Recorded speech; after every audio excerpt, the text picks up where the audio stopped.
Nunca supe en qué momento dejé de ser una hija para convertirme en un estorbo.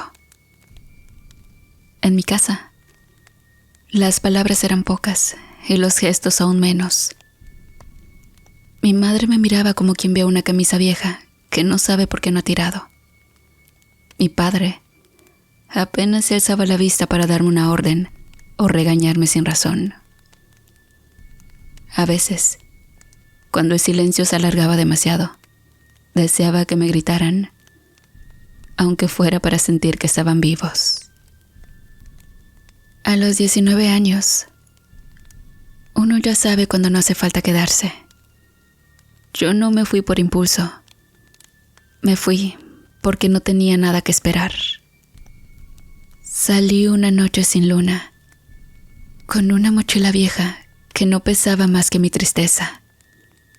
No llevaba plan ni dirección. Solo sabía que no quería seguir respirando el mismo aire que me ahogaba desde niña.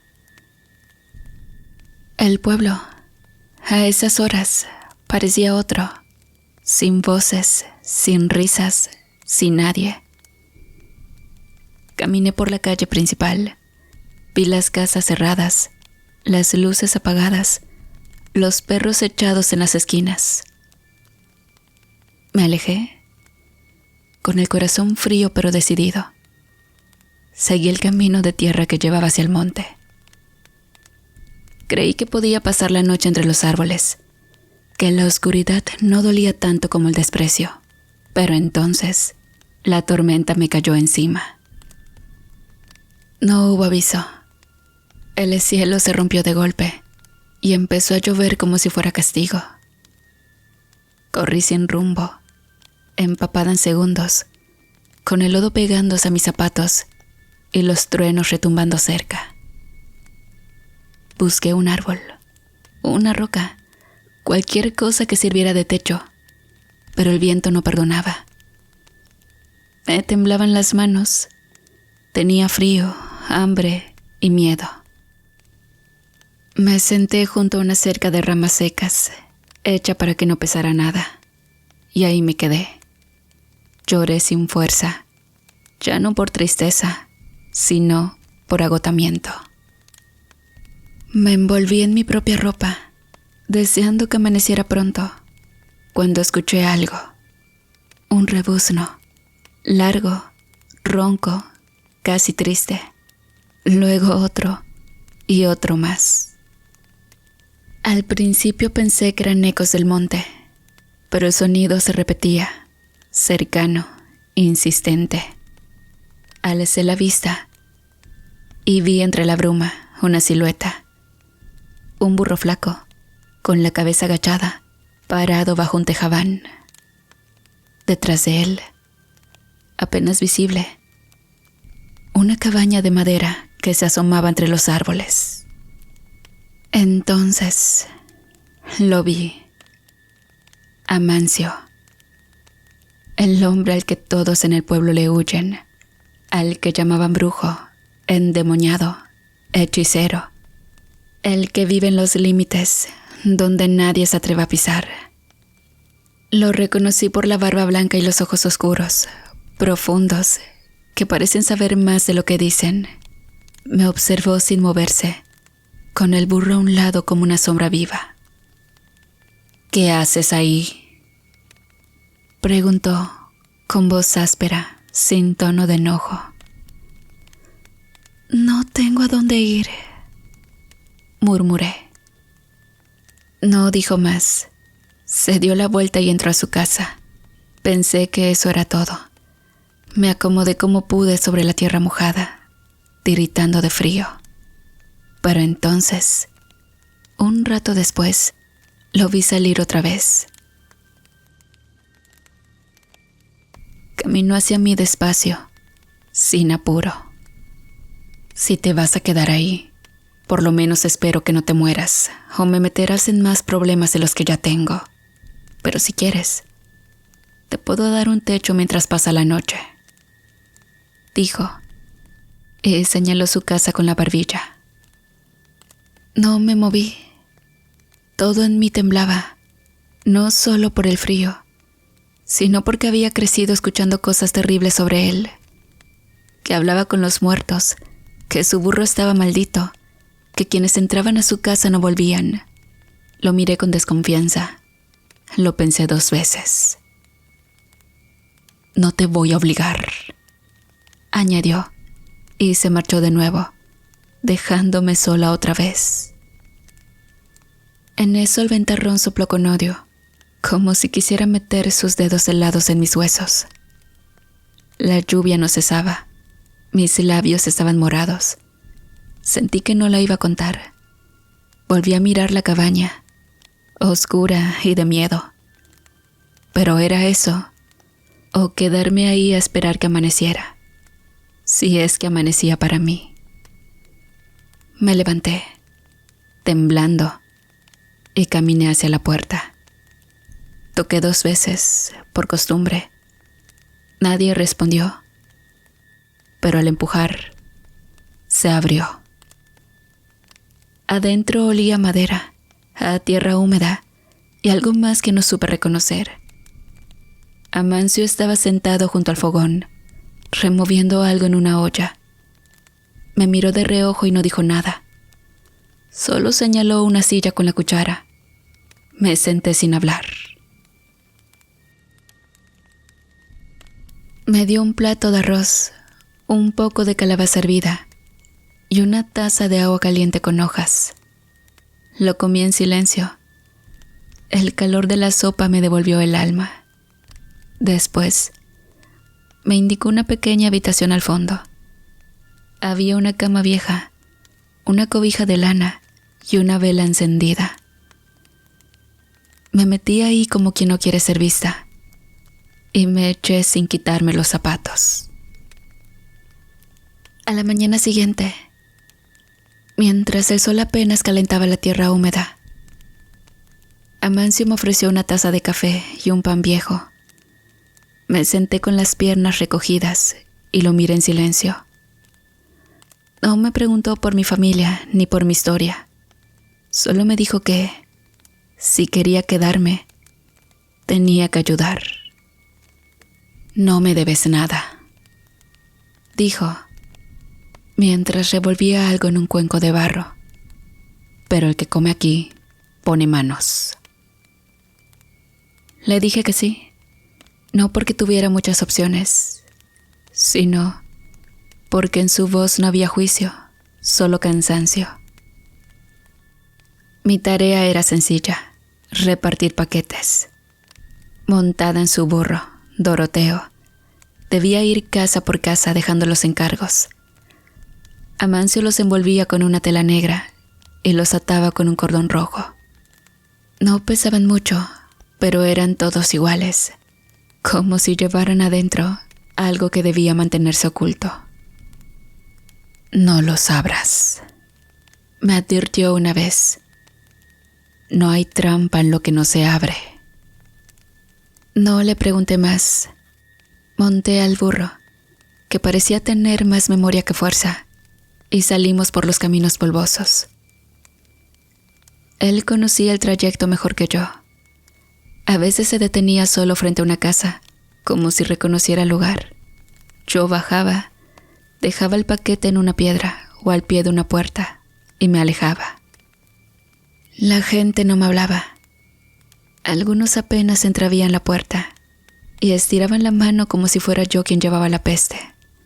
Otros, ni siquiera eso, dejaban marcas en la banqueta, piedritas pintadas con una letra o una señal hecha con ramas secas. Me observaban desde las ventanas, con la boca apretada y los ojos hundidos.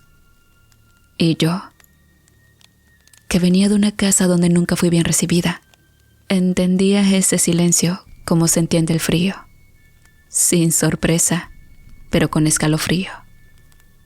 Al principio, no me importó. Sentía que estaba haciendo algo útil y eso bastaba.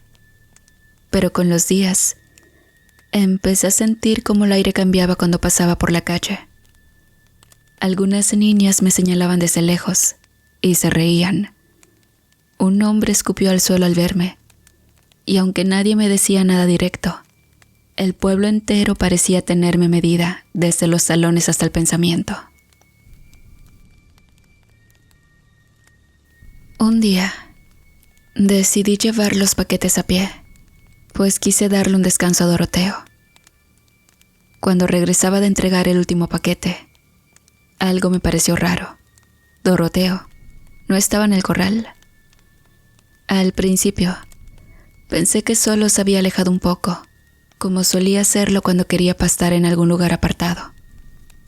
Pero cuando pasé por el corral y no lo vi, mi corazón dio un brinco. Fui hasta el gran árbol de la entrada, pensando que quizás había ido allá, pero nada. Mi desesperación creció. No podía imaginar que algo malo le hubiera pasado. Doroteo era mi única compañía en ese lugar. Al fin, después de buscar sin descanso, lo encontré. Estaba amarrado a un árbol. Lo que me hizo llorar fue ver que le habían estrellado 2 huevos en los ojos para que no pueda ver. Pero lo que me paralizó fue lo que vi en su pelaje. Sobre su espalda, alguien había escrito algo con pintura roja. La frase era cruel y directa. Brujo asqueroso, con su perra y su burro hediondo. Las palabras me golpearon como un puño en el estómago. No podía entenderlo. ¿Quién habría hecho algo así? ¿Por qué Doroteo? ¿Por qué a él? Con manos temblorosas, le limpié los ojos. Sus pupilas estaban dilatadas. Su respiración era agitada, como si estuviera asustado. No entendía qué había pasado, pero sentí el peso de la furia y la rabia dentro de mí. Solté la cuerda que lo mantenía amarrado y lo llevé de vuelta a la casa de Amancio. El burro caminaba lentamente, como si algo lo hubiera quebrado por dentro. No dije nada a Amancio cuando llegamos. Él no preguntó. Nadie dijo nada. Pero yo no pude dejar de pensar en lo que había pasado, en lo que le habían hecho a Doroteo. Y aún me rondaban las palabras escritas en su pelaje. ¿Quiénes eran esas personas que odiaban tanto a Amancio, que no solo le echaban la culpa de todo, sino que también trataban de hacerle daño a su burro? Aquella noche no pude dormir. Las palabras de Amancio resonaban en mi cabeza, pero ya no me parecían tan simples. No hay trampa en lo que no se abre. Algo dentro de mí sentía que lo que ocultaban en esos paquetes, en esa gente, no era solo desprecio, sino algo mucho más profundo. Desde que empecé a repartir los paquetes, las cosas no hicieron más que empeorar. No solo era el maltrato silencioso que sentía cada vez que pasaba por las casas, donde me miraban como si estuviera llevando la peste. Ahora, también comenzaron a llegar amenazas directas. Ya no se trataba de miradas frías o palabras susurradas a las espaldas. Ahora, algunos me decían que me fuera, que me metieran mis cosas y me olvidara de repartir paquetes. Incluso, una vez, un hombre me dijo con voz baja, pero llena de odio, que si seguía trabajando con Amancio, lo lamentaría. Las amenazas se fueron haciendo más claras, más fuertes, como si ya no tuvieran miedo de decir lo que pensaban. El peor día fue cuando uno de los hombres más grandes del pueblo, Don Félix, me gritó desde la puerta de su casa: «Te vamos a hacer desaparecer si sigues con ese brujo. No nos importa que sea un viejo, con él no te metas». El miedo comenzó a apoderarse de mí, pero lo peor fue ver que Amancio parecía no inmutarse. Él continuaba como siempre, tranquilo y sin prisas, sin importar que esas amenazas realmente lo afectaban. Yo, sin embargo, no podía dejar de pensar en las palabras de Don Félix. No podía dejar de pensar en lo que sería perder mi vida por estar aquí, haciendo lo que no había pedido hacer. Lo peor de todo Era como los demás se sentían con el simple hecho de verme cerca de él. La gente hablaba a sus espaldas, pero nadie se atrevía a enfrentarlo. Amancio, con su mirada fija y su voz grave, había logrado que todos le tuvieran miedo. Nadie decía nada, pero todos lo sentían. Yo lo veía en sus ojos, cómo me observaban a mí y a Doroteo, como si esperaran que uno de los dos cayera en un mal paso. Un día, después de repartir los paquetes por el pueblo, regresé con Doroteo como siempre. Pero al llegar a casa, vi a un grupo de niños acercándose, con cubetas de agua oscura, sucia, que olía podrido. Los niños se acercaron al corral y con una risa burlona vaciaron las cubetas en la puerta de la casa de Amancio. Yo no entendía por qué lo hacían, pero no me atreví a decirles nada. Solo miré, con el corazón apretado, viendo cómo hacían lo que querían. Cuando Amancio salió a ver qué pasaba, los niños, en lugar de huir como hubiera esperado, lo miraron con una mezcla de risa y desdén. En ese momento, algo cambió en el aire. Amancio no gritó ni levantó la mano, solo se acercó a ellos. Les preguntó con calma qué estaban haciendo allí. Los niños, al principio, no respondieron, pero algo en su mirada cambió cuando Amancio, con su voz baja pero firme, les dijo que sabía bien lo que estaban haciendo y que si volvían a hacerlo, no tendrían dónde esconderse. Era como si la amenaza en sus palabras fuera suficiente para que los niños callaran, agacharan la cabeza y se apartaran. Pero lo que más me sorprendió fue cuando Amancio se dirigió directamente a la casa de los padres de esos niños, sin prisa, con paso firme. Nadie en el pueblo lo detenía. Todos sabían lo que era capaz de hacer. Cuando llegó a la casa de los padres, los niños estaban callados y sus miradas, en vez de desafiar, estaban llenas de temor.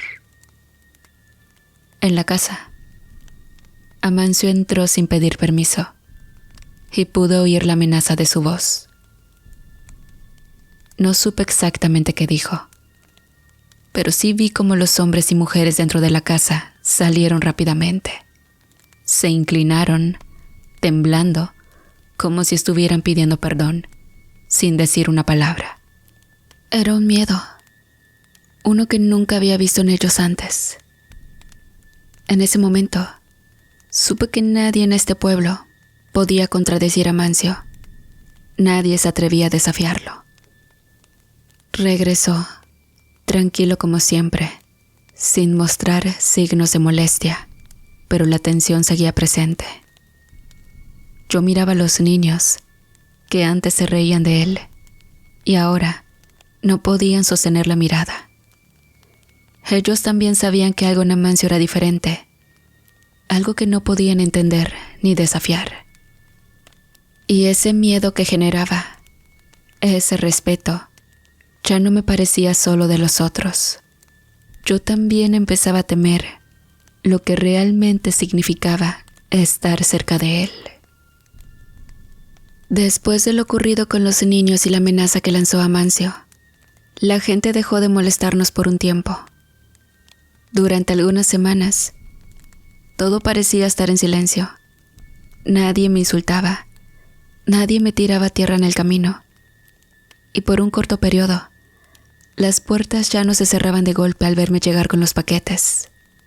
Pero había algo dentro de mí que no me dejaba tranquila.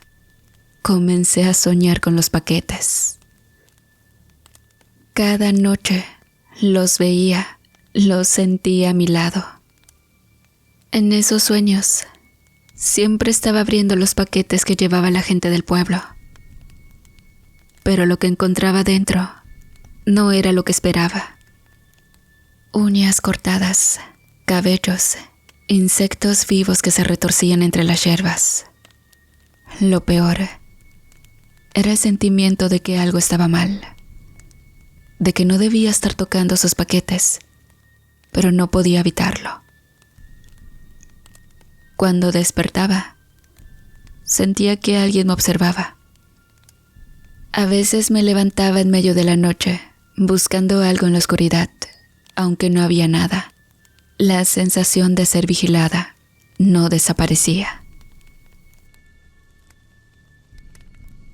Una tarde, después de una de esas noches en las que casi no pude dormir, decidí que ya no podía seguir ignorando lo que sentía. Tomé uno de los paquetes, lo metí bajo mi chal y sin decirle nada a Mancio, me fui. No podía seguir entregando esos paquetes sin saber qué había dentro. No podía seguir viviendo con la incertidumbre que esos sueños me provocaban. Y bueno, me detuve bajo la sombra de un mezquite. Allí, al fin, desaté el paquete. Me temblaban las manos mientras lo hacía. Cuando lo abrí, lo que encontré me sorprendió. Un montón de hierbas secas, manzanilla, toronjil. Al fondo del paquete, entre las hierbas, encontré un pequeño papel doblado. Lo tomé con los dedos temblorosos y lo desplegué. Para aliviar los dolores de cabeza, hierva las hojas de manzanilla con un poco de azúcar y beba antes de dormir. Miré el contenido del paquete con más cuidado. Además de la manzanilla, había trozos de raíz de jengibre y algunas semillas que no reconocí.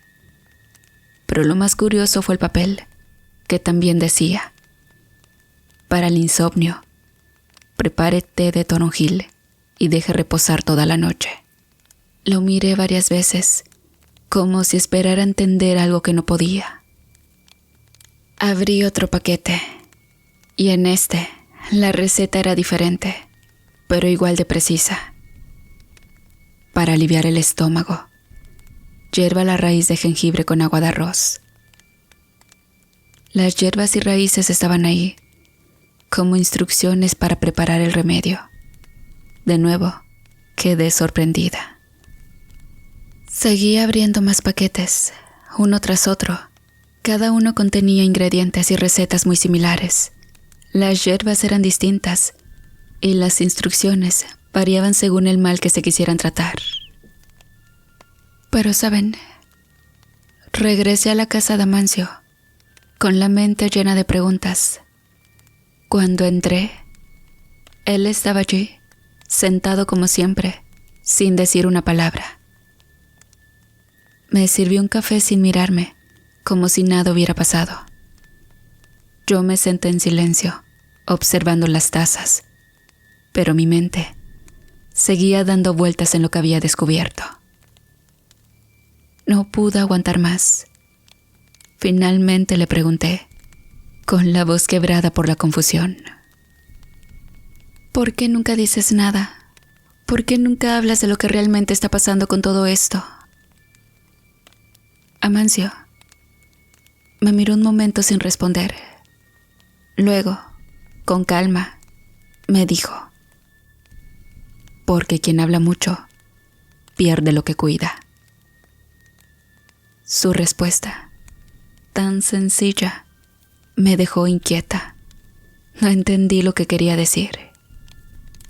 Luego, de la nada y sin más, dijo: soy yerbatero, mirándome directamente a los ojos. Ayudo a la gente con remedios naturales. A veces me piden recetas para enfermedades que no pueden curarse con la medicina común.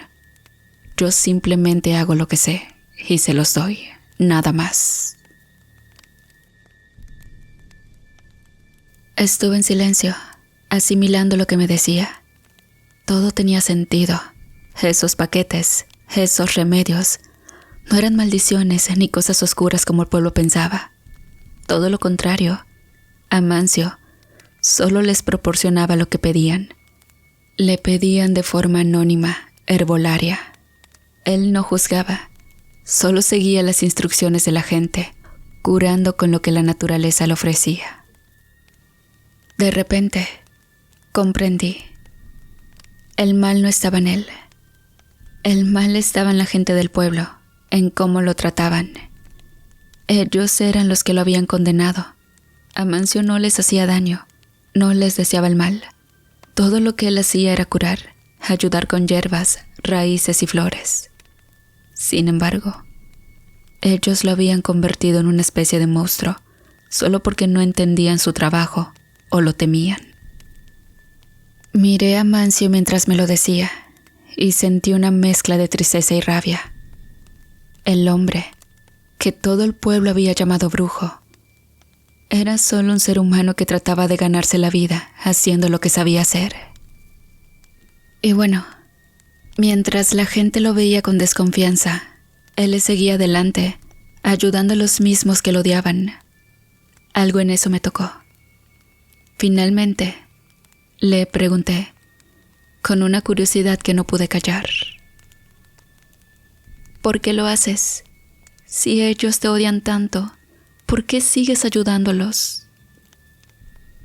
Amancio me miró con una calma extraña, como si la respuesta fuera algo que él ya había pensado muchas veces. No les hago ningún favor, Natalia. Ellos me pagan por esto, y de algo tengo que vivir.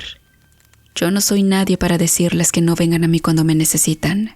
¿Qué otra opción tengo? Su respuesta fue simple, pero me dejó sin palabras. Luego, Amancio se levantó de la mesa, como si no hubiera nada más que decir. Me dijo que tenía que ir a buscar más hierbas en el monte, que el trabajo nunca se acaba. Me dejó sola en la casa, con los pensamientos dando vueltas en mi cabeza.